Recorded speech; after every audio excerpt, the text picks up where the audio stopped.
sommes ici dans le cadre de la journée de la CNES consacrée à un sujet particulièrement vaste qu'on appelle CITES. Pourquoi cette journée s'est-elle passée chez vous ? Eh bien, comme vous le savez, notre musée d'histoire naturelle comporte un grand nombre de collections de zoologie notamment, donc les animaux, mais aussi de la botanique.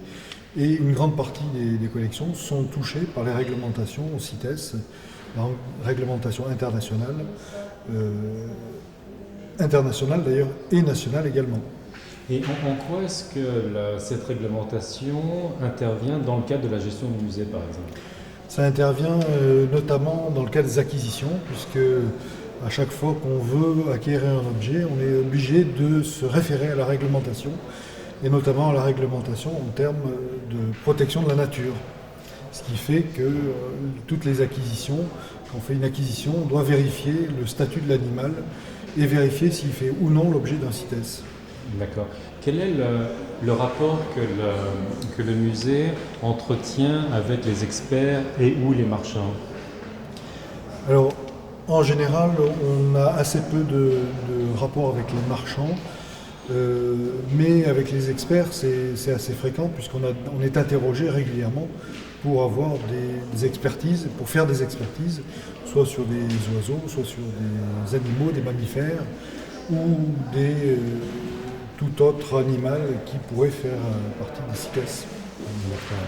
Dans le cadre de votre intervention tout à l'heure, pourriez-vous nous faire un résumé des points fondamentaux que vous avez évoqués ? L'idée était de présenter le musée et ses collections, et le fait que les collections, que les musées, que notre musée en particulier, mais tous les musées d'histoire naturelle également, sont concernés par les lois de protection de la nature et qu'à ce titre, nous ne sommes absolument pas exemptés de la réglementation et des lois qui nous sont imposées.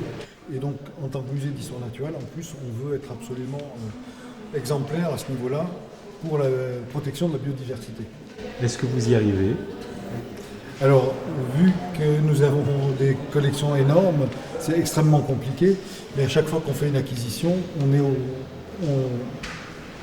on fait le maximum pour avoir la réglementation avec nous. Vous nous rappelez en 2 mots l'histoire du musée ? Le musée d'histoire naturelle est un musée plus que bicentenaire, puisqu'il a ouvert ses portes en 1810 dans un ancien bâtiment sur le cours des 50 Toutages à Nantes. Le musée d'histoire naturelle est dans le bâtiment actuel depuis 1875. C'est un bâtiment qui a été construit pour faire un musée. Ah, ça a été fait pour ça. Voilà, ça a été fait pour...